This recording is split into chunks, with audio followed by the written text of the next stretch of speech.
lot of people, you know, like to multitask, which is not a bad thing when you're looking at just everyday things. But when it comes to actually accomplishing and knocking something out and being able to cross this off my list and move on to the next step, you have to be able to control your focus. That has to do with controlling your attention.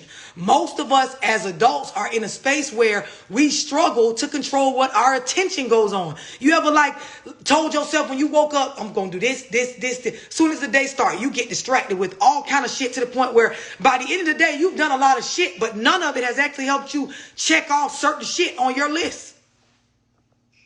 Yeah, busy baby.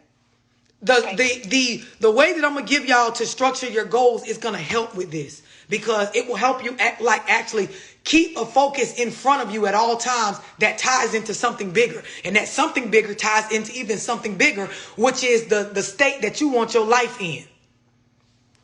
Anybody else want to share what brought them to this Zoom?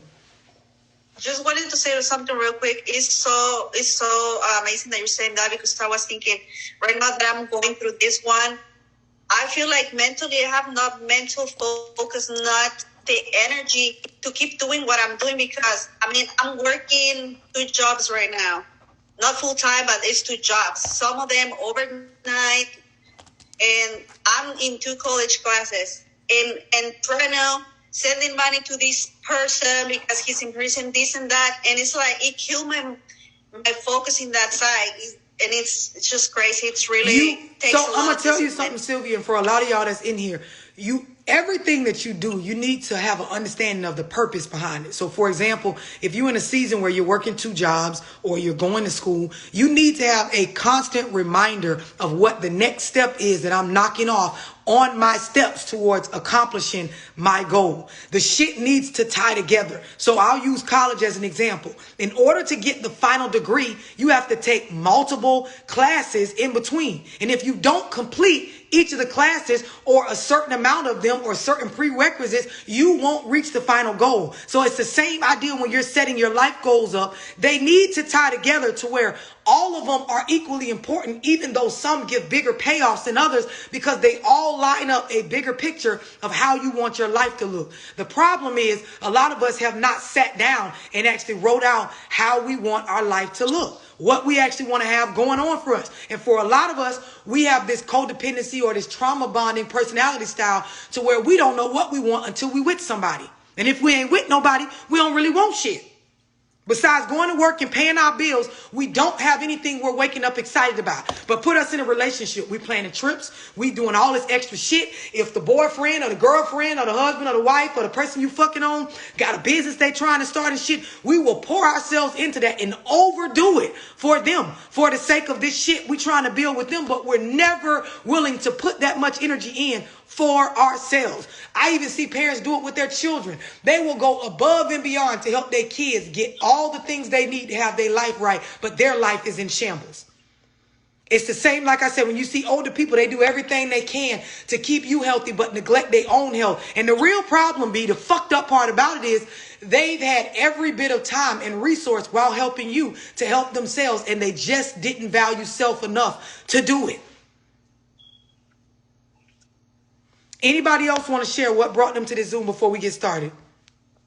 I got a question. Go for it. You said, like, in the seasons where we're working 2 jobs or we're in school and working a job, what you said we have to keep in mind? So you have to keep in mind what you're doing it for. So for example, in my budgeting Zoom, I'll teach, once I give y'all those first first couple layers of what you need to save up, like to build on your foundation. I show y'all that book, and then I tell you, okay, if you don't make enough right now based on what you're trying to put away, you need to get a hustle, right? So for example, there was a point in my life where I realized, okay, I don't have enough coming in. So I got to go get a job, a second job, just for this purpose, right? So I just give an example. Let's say right now you needed to save up $5,000. You're going to go get a job waitressing at Applebee's. The idea is I make it clear to myself I am working at Applebee's as a second job to get to $5K in a particular savings account. So that every day I'm going here, the problems that come up, the attitudes that I may come into, the nights I feel tired, I know, listen, I am only doing this for this. It's not a reflection of me. It's not a reflection of my value. I don't give a fuck what people think. It's temporary based on what I'm trying to get done for myself. It's a part of a step that's a reflection of a bigger goal. So I can actually do it with a certain level of enthusiasm because I know what I'm here for. And you have to make sure you keep reminding yourself of this. But a lot of us are doing shit and we've lost track of why we're doing it. Can I say something that reminds me that I learned one of the classes that tells you to get an agenda, right? So you book all the things you gotta do, you got your times. And for someone that you, like you said, that don't have their basics, all of that is gonna seem like so restrictive. They're gonna be like, fuck that, I don't need that. It seems too much because we're together with someone that is not willing to put that work to actually work on something. It's gonna blow us up, definitely. Definitely, and I'm glad you said that. Me and Aya had a conversation, and we I'm pretty sure you remember talking about this, Aya, but you know, I say that human beings, we're wired to change. Like by nature, change is gonna occur within you, but traumas and things you've been through and stuff that's weighing on you, it is going to come back up in your mind without you trying to make it come back up. So if you don't set goals and if you don't pay attention to what you're focusing on and make sure you understand what you're doing things for, your mind and your thoughts based on past experiences will run you. You ever found yourself thinking about somebody that you don't really want to think about, or an argument or an old situation or a bad relationship or something that happened to you in the past that you didn't tell yourself, I'm going to wake up today and think about this. Your mind is doing it on its own because guess what? It's telling you we're not over that yet. We may need therapy for that. I want to talk about this. Like your brain telling you this is something that I didn't get all of my thoughts out about this particular shit. So you over here trying to work and I'm trying to get you to think about Bob who did X, Y, and Z, or Jane that took you through this, that, and the other. And a lot of us, we struggle with focus. We'll call ourselves adults with ADHD simply because we're trying to go forward and ignore what the fuck's going on with our mental health. And this is why a lot of y'all set goals, don't accomplish them, can't focus, struggle to build relationships and have a clear mindset to understand and communicate well and be honest with yourself, because shit's going on in your mind that you're not purposely trying to have going on. The shit is occurring naturally. Anybody else have any questions or anything they want to share about why they joined this Zoom before I get started? Yeah, I got a question. Go for it. So, like, you spoke about how when you work like a second job or something, you have like a goal for it, you know what you're doing it for and all that. And I feel like when I was in college, I just didn't know. I didn't have any real plan. I just did things. Like, I had 2 jobs all throughout college, and I really didn't make a good plan for my money or a good plan for what I was going to do after college. So it really just left me feeling like, now I feel like burnt out from it. I'm burnt out from doing all this work and it like meaning nothing. And so now how, like, do you have something on like how to bounce back from that? You literally just described, and the answer is yes to your question. When I get into like understanding self-esteem and I give y'all the breakdown of goal setting, it's going to help you with that. But you literally just described what I talked about when I said life experiences will weigh on your self-esteem. What you described going through in college is what a lot of us who, might not be in college right now or may never have went is going through with life. You start out and you have some sort of, okay, this is what I want to do. You get distracted as you're doing it. And after a while, you're in autopilot, just going through the motions. And like you said, after a while, it's years later and I ain't really accomplished shit. Besides paying bills, like paying rent or paying my mortgage on I don't really have much of a life. And this is why you see a lot of adults with sad, nasty, depressed, unbecoming attitudes. Because the truth of the matter is, behind closed doors, strip them of all the perception that they're, wanting the world to look at and view the things that they put out there. It's really nothing exciting going on for them. There's no light going on in their life. Yeah.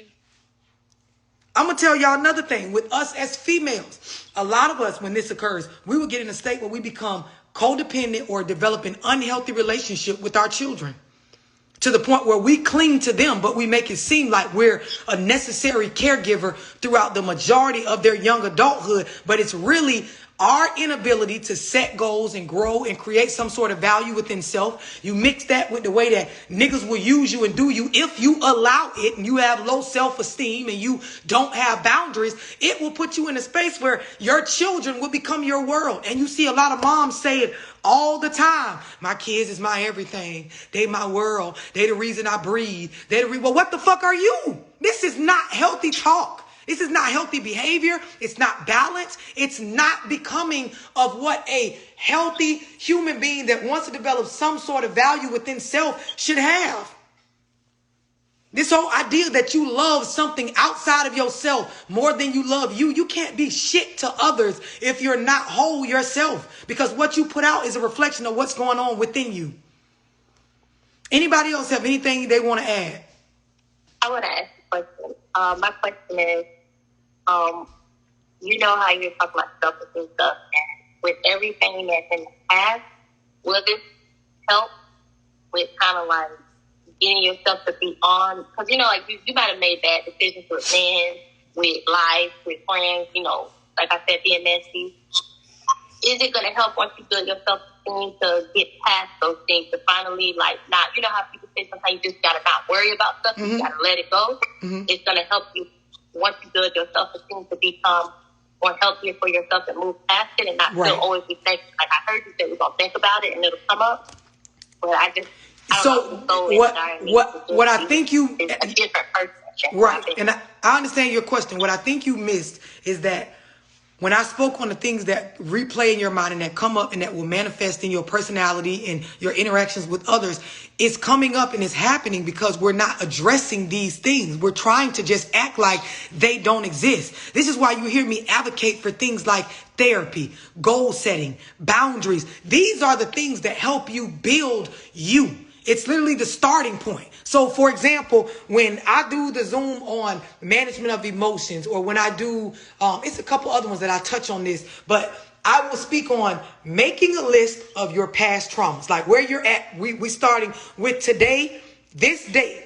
What are some things that occurred in my life that are still affecting me right now? And I'm going to be honest with myself. I know it's affecting me. Exes, relationships, jobs, situations that I didn't get to say my full points, or that I got used or abused or misunderstood. When you list these things out, the stuff that sticks out and creates emotion in you, you are supposed to go get therapy for those things, so that now moving forward, I can start setting boundaries, being a different version of me based on the lessons I learned from these traumas I listed out.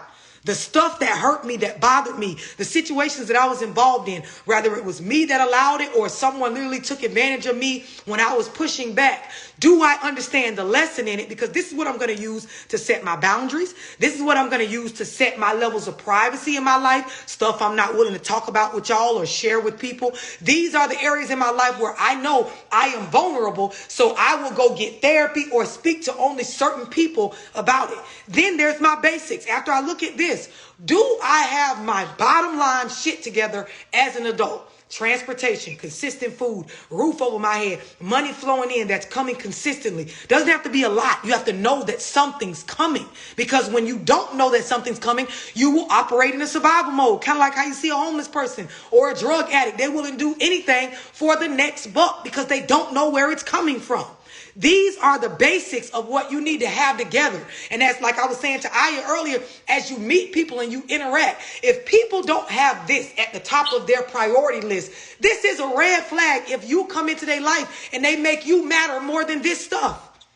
This is why I get on a lot of y'all on lives. It's like, it's absurd for you to be with someone who has no car, no real stable place to stay, no consistent income, and you sit here and you want them to worry about you. Why you didn't answer my phone calls? I don't understand what you're doing. Even down to parenting. You got to think about this. It's a lot of people that the foundation they're supposed to have as an individual first before the kids, they got no clue on how to get this shit stable. And then they have another parent that's trying to co-parent with them, barking at them every day about how they're doing it wrong. But the motherfucker can't even get it right just for them as an individual. They can't get transportation right for just themselves, let alone them and 2 kids. They can't get the concept down pat for feeding themselves daily in a healthy space, consistently, let alone for them and some smaller versions of them. They can't get together the idea of discipline and responsibility. And if you don't work, you don't eat for themselves, let alone doing it in a relationship for a family unit. And it's like nowadays we're overlooking this shit. And then we running ourselves crazy based on thinking that they're doing something to us. Anybody got any questions on this? Because this does have to be understood first. That there is a foundation you have to stand on as an adult before you can even start building on the rest of your esteem, your goals, or anything else. Building with another person, building for your children. Anybody have any questions on what I just explained? You're going to tell us the foundation? Yes. Or we have to come up with ourselves? No. That's what I'm going to get into. None of this is actually the data that y'all in the Zoom for. This is me. I do this in the beginning of my Zooms because it gets your brain going. It gets you in a space where you're thinking about what is actually happening with me. What questions do I actually have? What brought me to this Zoom? Why am I actually here? Because a lot of people, I know for somebody who mentioned they in college, you'll show up for class but don't learn shit. Because your mind's somewhere else while you're in it. Autopilot. This is what I was saying earlier. You're just going through the motions. Going to work, you get the check, you spend the check because you're not actually planning out what the fuck you're going to be doing with the money that's going to grow what you're building for your life. Does anybody else have any questions on this? Any of this? I lost track. That's why I'm here. You said you lost track? I lost track, yeah. Okay, good. So the Lost goal... focus. The goal set, and I'm glad you said that, the goal setting part